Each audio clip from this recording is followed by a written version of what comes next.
Terima kasih untuk Anda yang masih bergabung bersama dengan kami dan di segmen ini kita akan review jalannya perdagangan di sepanjang hari ini di mana indeks harga saham gabungan berhasil berbalik menguat setelah koreksi dalam di 2 hari beruntun di perdagangan awal Juni dan kami ingatkan kembali Anda masih bisa berpartisipasi di WhatsApp interaktif di 0812 di 8788 di 3723 seperti yang tertera di layar televisi Anda nantinya.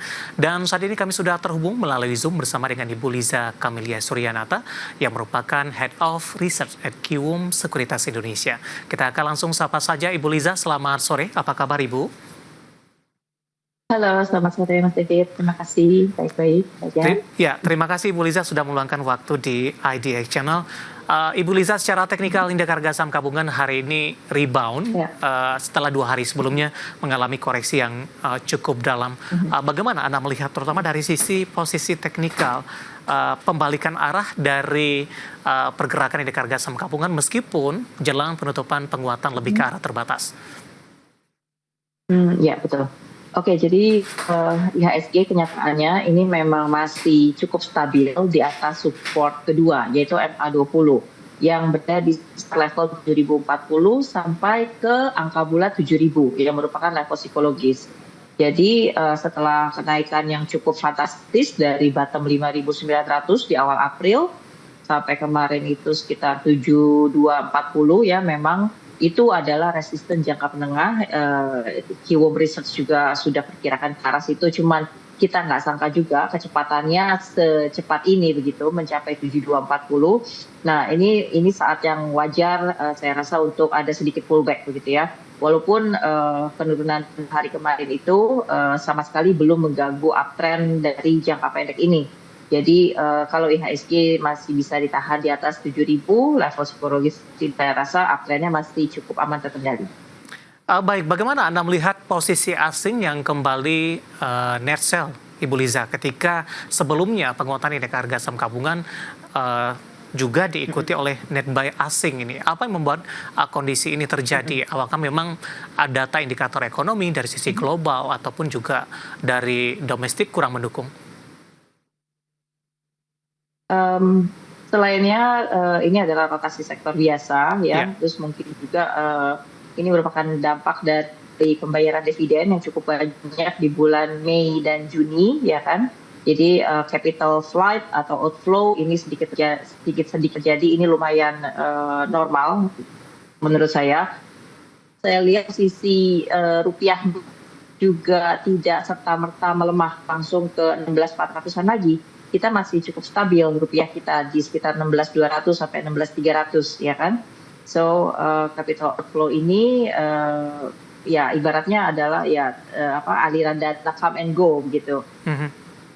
Masih dalam rangka trading asing, saya rasa juga demikian.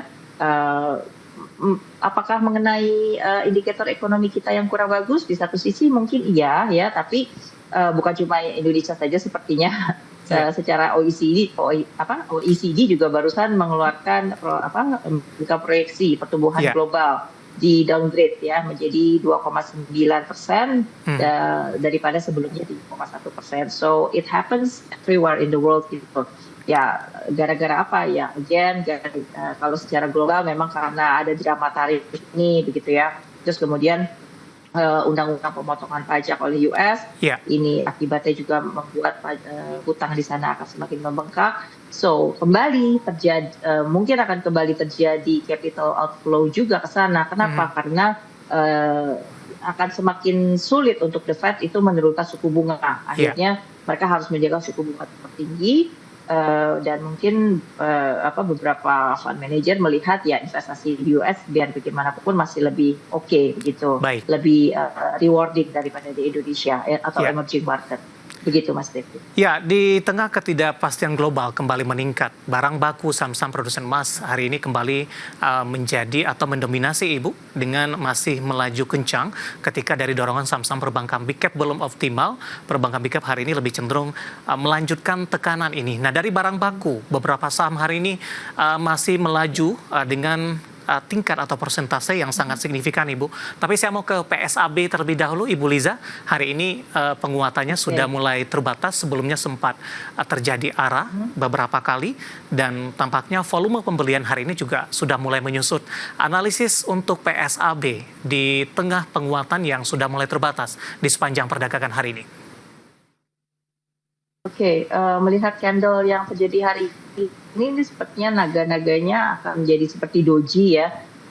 Setelah mengalami penguatan yang cukup tinggi, hampir mencapai angka 600. Nah, ini berarti karakteristik investor atau trader saat ini adalah banyak tekanan jual di harga atas begitu ya, hampir mencapai level psikologis 600. Kalau hari ini akhirnya closingnya di 540, artinya posisi harga sama dengan open. Nah, ini semakin membuka potensi reversal besok. Terus kita lihat dari sisi indikator RSI-nya juga sudah mulai overbought ya, sudah sangat masuk wilayah overbought gitu, maksudnya semakin matang lagi di wilayah overbought.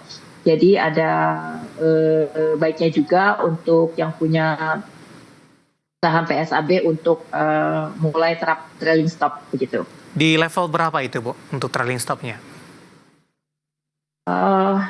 Trailing stop pertama-tama, kalau misalkan PSAB itu ditutup di bawah angka 500, jadi dijual secara bertahap begitu ya. Mungkin 500 ke 540 ini lumayan cukup besar persentasenya, dan ada gap juga di sekitar 484 sebagai support kedua. Harap dipantau juga, dan selanjutnya ada di level 450. Jadi penjualannya sebaiknya dilakukan bertahap ya. Dari PSAB kita bergeser ke Antam, Ibu. Kebetulan dua penanya yang masuk di WhatsApp interaktif kita pada sore hari ini, tapi sama-sama tidak menyebutkan nama dan lokasi ini, Bu. Menanyakan Antam masih bisa masuk support dan resistennya. Hari ini Antam kembali mengalami penguatan, meskipun penguatannya tidak sesignifikan dengan saham-saham produsen emas lainnya, tapi agak stabil ini, Bu, penguatan Antam. Dan penguatan Antam hari ini, pekan ini at least sudah mencapai tinggi dari posisi dia tahun 2021 lalu. Dan kalau kita lihat nih dari bottomnya, angka yang paling rendah itu tahun 2024 di 1170, sekarang sudah 3.500, ini kayaknya udah 100% ya. Dan maksudnya dari bottomnya gitu, dari bottom swingnya. Jadi kalau rekomen masuk di sini ya of course cukup grogi ya, Mas David. Yang ada justru mungkin saya rekomen untuk siap-siap trailing stop juga buat yang sudah punya. Yang sudah punya ini memang masih oke untuk let your profit run. Kenapa? Karena harga masih tertib sekali berjalan di atas MA10.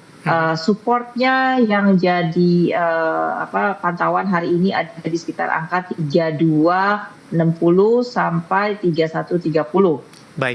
Selama masih bergerak di atas MA10 alias 3100-an, ini masih boleh dikip. Baik, penutupan hari ini di 3.550 menguat 5,65% pemirsa.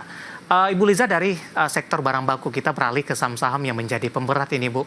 Lagi-lagi saham perbankan pikap kompak bergerak di zona merah di perdagangan hari ini. Yang paling dalam pelemahan terjadi untuk BBRI, Ibu. Beberapa waktu lalu sudah mengalami kenaikan yang cukup signifikan. Hari ini koreksi di 2,86%, tapi support 4.000 masih bertahan sampai sejauh ini. Analisis dan rekomendasi Anda untuk BBRI? Cukup sayang juga ketika BBRI ini harus tembus ke support keduanya. Tadinya saya berharap at least dia bisa ke bertahan di 4140 lah gitu ya minimal. Tapi ya pada ya closingnya 4100 ya, kalau gitu agak sedikit tanggung. Supportnya yang lebih afdol ada di sekitar 4050. Mudah-mudahan besok kalau kena bisa langsung segera mantul lagi begitu ya. Nah, di situ bisa digunakan sebagai level buy on weakness, kemudian average up-nya bertahap. Level pertama ketika sudah closing di atas 4140, kemudian kedua tembus 4200, dan selanjutnya 4270 baru average up lagi. Oke, support targetnya target kembali ke sekitar 4.400-an. Baik, support 4.000 masih cukup kuat sampai sejauh ini, Bu ya? So far masih cukup kuat. Oke. Ya mudah-mudahan tidak perlu begitu juga. Baik, analisis dan rekomendasi dari beberapa saham yang menjadi penopang indeks harga saham gabungan dan sekaligus saham perbankan yang hari ini menjadi pemberat, dan lagi-lagi keputusan investasi tetap ada di tangan pemirsa IDX Channel. Baik Ibu Liza, nanti kita akan lanjutkan, nanti kita akan coba lihat saham-saham pilihan apa saja yang Anda rekomendasikan, dan pemirsa kami akan segera kembali sesaat lagi.